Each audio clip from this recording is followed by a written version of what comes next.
हम प्रभु परमेश्वर को धन्यवाद देते हैं कि आज का ये सुंदर दिन दिया, इसके लिए धन्यवाद। परमेश्वर ने हमें संभाला और इस महीने का ये आखिरी दिन है। परमेश्वर ने इस पूरे महीने पर हमें संभाला। ये अक्टूबर का महीना हमारे जीवन से चला गया, लेकिन आज हम परमेश्वर को धन्यवाद देते हैं। इस आखिरी दिन में 31 तारीख को परमेश्वर हमें आशीष देना चाहता है।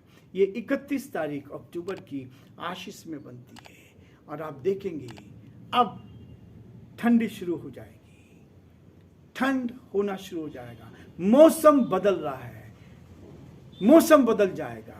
अभी तक आपने देखा था पहले गर्मी थी, उसके बाद बारिश आ गई और बारिश के बाद अब ठंड का मौसम शुरू हो जाएगा।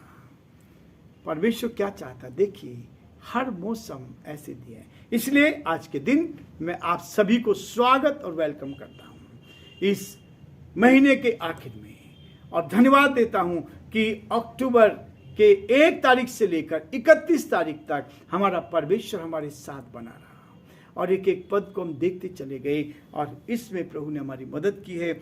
मैं आप सबको धन्यवाद देता हूं और इस अध्याय को जो आज हम पढ़ रहे हैं 1, 2, 3 और 4 पद को पढ़ूंगा। मैं मसीह में सच कहता हूं, झूठ नहीं बोलता, और मेरा विवेक भी पवित्र आत्मा में गवाही देता है कि मुझे बड़ा शोक है और मेरा मन सदा दुखता रहता है, क्योंकि मैं यहाँ तक चाहता हूँ अपने भाइयों के लिए जो शरीर के भाव से मेरे कुटुंबी हैं, स्वयं ही मसीह से श्रापित हो जाता। वे इज़राइली हैं और लेपालकपन का अधिकार और महिमा और वाचाएं और व्यवस्था और उपासना और प्रतिज्ञाएं उन्हीं की हैं।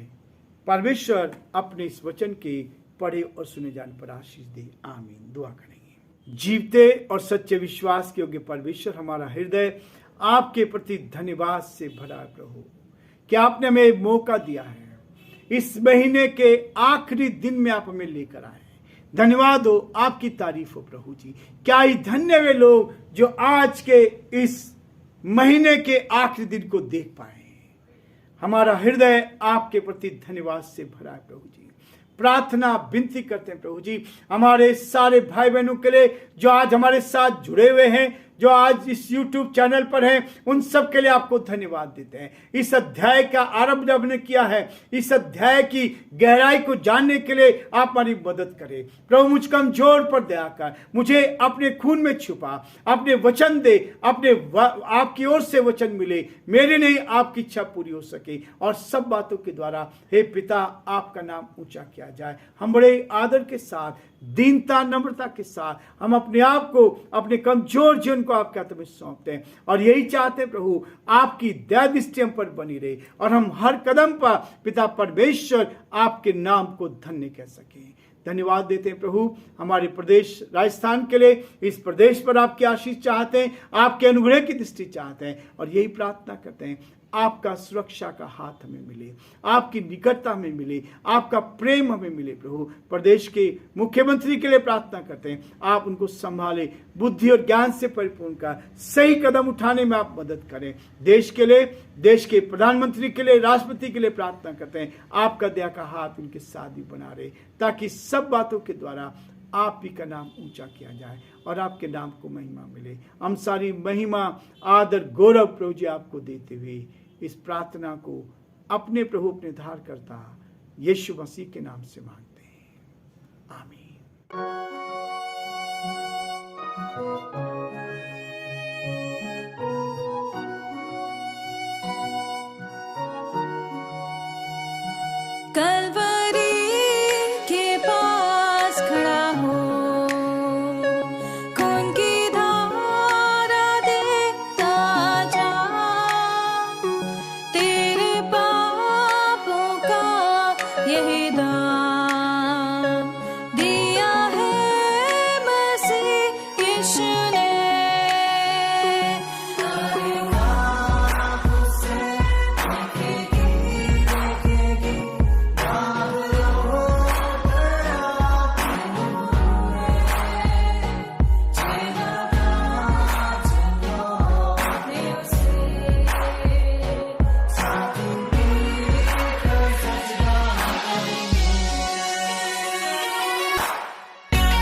सब तेरे लिए।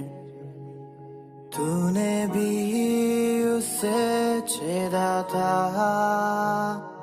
फिर भी प्यार से वो बुलाता। जाता क्यों नहीं तू उसके पास, फिर भी प्यार से वो बुलाता। जाता क्यों नहीं तू उसके पास।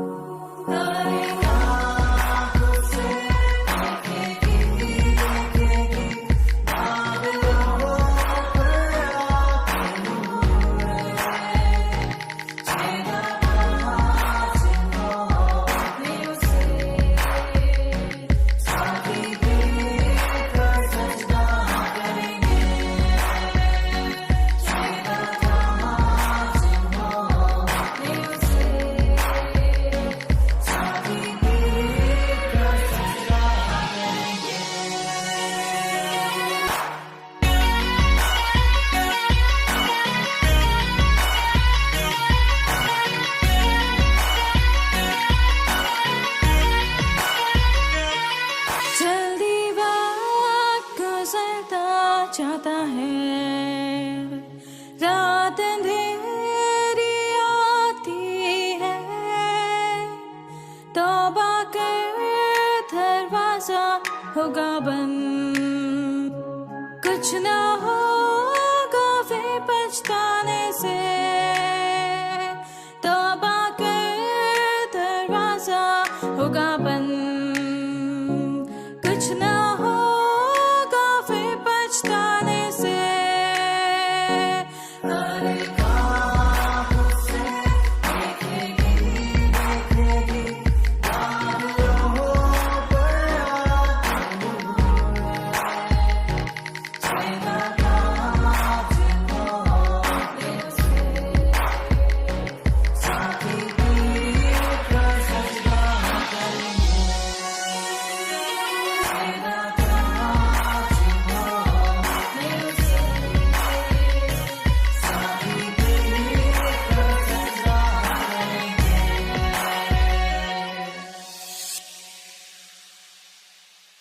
प्रियो, परमेश्वर का वचन एक बार फिर से कह रहा है। पौलुस ने बहुत प्रोत्साहित किया हमें इस बात के लिए, इस अध्याय में प्रोत्साहित करता है। लेकिन आज जब इस अध्याय में आता है तो यहाँ एक चीज वो बार बार इस बात को कहता है कि मैं मसीह में सच कहता हूँ। परमेश्वर के चुने हुए लोगों,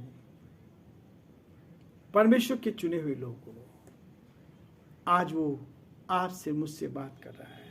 परमेश्वर और उसके चुने हुए लोगों, आज प्रभु हमारे साथ है। उसके चुने हुए लोगों आप हैं प्रभु जी। हे प्रभु के चुने हुए लोगों, आज उसकी आवाज को सुनो। आज वो आपसे क्या कहना चाह रहा है, इस अध्याय से आपसे क्या कहना चाह रहा है। यह अध्याय आपके लिए, मेरे लिए बहुत आनंद का अध्याय बनना चाह रहा है। यहाँ कहता है पौलुस, मैं मसीह में सच कहता हूँ। क्या है सच? इतना जोर क्यों देना पड़ रहा है पौलुस को? ये इस बात को क्यों सामने रख रहा है? मैं मसीह में सच कहता हूं। सत्य को जानो तो सत्य तुम्हें आजाद करेगा। हमने सत्य को जाना, आजादी हमें मिली, सत्य हमारे पास आया, उस सच्चाई को हमने लिया और उस सच्चाई को लेकर हम प्रभु के उस गहरे प्रेम को लेते हैं। इसलिए वो कहता है, मैं प्रभु में क्या कहता हूं? मसीह में सच कहता हूं। मसीह में सच कहता हूं। और ये सच क्या है प्रियो? यही तो मसीह की खासियत है, यही तो प्रभु के लोगों की खासियत है। जब आपको चुन लिया है, जब आपको प्रभु ने अपना बना लिया है, उसने चुनकर अपनी संगति में ले लिया है, तो वो कहता है अब आपका जीवन केवल सच बोलने वाला जीवन होगा। परेशानी आएंगी, कठिनाइयां आएंगी, मुसीबत आ सकती है, लेकिन सच बोलना है। पौलुस ये सिखाना चाह रहा है इस अध्याय में, मैं मसीह में सच कहता हूं। अपने आप में नहीं, शरीर में नहीं, संसार में नहीं, लेकिन मसीह में होकर। जब मसीह मेरे अंदर आ गया है, जब मसीह को मैंने पहन लिया है, जब मसीह को मैंने अपने जीवन में ले लिया है, मैं मसीह में सच कहता हूं। क्या कहने जा रहे हैं सच्चाई में, इस सच्चाई में वो क्या बोलने जा रहा है, वो इस बात को क्या कहने जा रहा है। इस बात को कहता है मैं सच कहता हूं। उसके बाद कहता है मैं झूठ नहीं बोल रहा, मैं झूठ नहीं बोल रहा है। प्रियो, दो ही चीजें हैं, या तो सच्चाई को आप लेंगे या झूठ को आप साथ लेंगे, या तो झूठ का सहारा लेंगे या सत्य का सहारा लेंगे। जो सत्य का सहारा लेते वो कभी लज्जित होने नहीं पाते, जो झूठ का सहारा लेते उन्हें निराशा का सामना करना पड़ता है, उन्हें हताशा का सामना करना पड़ता है, उन्हें लोग के सामने लज्जित होना पड़ता है, उनको लोगों के सामने लज्जित होना पड़ता है। इसलिए प्रियो, परमेश्वर का वचन कहता है, इस बात को कहता है, पौलुस कहता है मैं झूठ नहीं बोलता। यदि आप सत्य को जानोगे तो सच्चाई पे चलोगे। आप सच्चाई पे चल रहे हैं तो परमेश्वर का वचन कहता है, पौलुस इस बात को कहता है मैं झूठ नहीं बोलता, मैं झूठ नहीं बोलता, मैं सत्य को लेकर चल रहा हूं, मैं सत्य को लेकर चल रहा हूं। प्रियो, ये सत्य क्या है, एक एक गहराई को आप देखेंगे। मैं झूठ नहीं बोल रहा हूं, मैं सच कहता हूं, मैं सच कहता हूं। दिल की गहराई से परमेश्वर के सामने अपने हृदय को खोल देता हूं। परमेश्वर के सामने मेरे मन की सारी बातों को मालूम है, मैं उसके सामने सच बोलता हूं, मैं सच कहता हूं, मैं झूठ नहीं बोलता, मैं झूठ नहीं बोल रहा हूं। ये दो शब्द ऐसे हैं प्रियो, ये झूठ जो है हमें नरक की ओर ले जाता है, झूठ हमें नरक की ओर ले जाता है, सच हमें उस स्वर्ग की ओर ले जाता है, सत्य हमें स्वर्ग की ओर ले जाता है और झूठ हमें ईश्वर से अलग ले जाता है। जो झूठ बोल के काम करना चाहते हैं वो कभी भी ईश्वर की निकटता में पहुंच नहीं सकते, ईश्वर के करीब वो कभी आ नहीं सकते, ईश्वर के साथ उनका रिश्ता कभी हो नहीं सकता। इसलिए प्रियो, पौलुस कह रहा है मैं सच कहता हूं, मैं सच बोलता हूं और सत्य को मैं इस बात को कह रहा हूं, सत्य कहता हूं, मैं झूठ नहीं बोल रहा हूं। झूठ बोलकर संसार के लोग बहुत आगे बढ़ सकते हैं, झूठ बोलकर मैं बहुत आगे बढ़ सकता हूं, बेईमानी करके मैं बहुत आगे बढ़ सकता हूं। लेकिन प्रियो, सत्य को जानकर, सत्य बोलकर आप बहुत आगे तक जा सकते हैं, बहुत आगे तक बढ़ सकते हैं। सत्य को जानो, सत्य तुम्हें आजाद करेगा। आज हम यहीं रुकेंगे और कल फिर आगे हम बढ़ना चाहेंगे ताकि हम प्रभु की महिमा कर सकें और परमेश्वर के नाम को धन्य कह सकें। प्रभु आप सबको बहुत आशीष दे और प्रभु का हाथ आप पर और आपके पूरे परिवार पर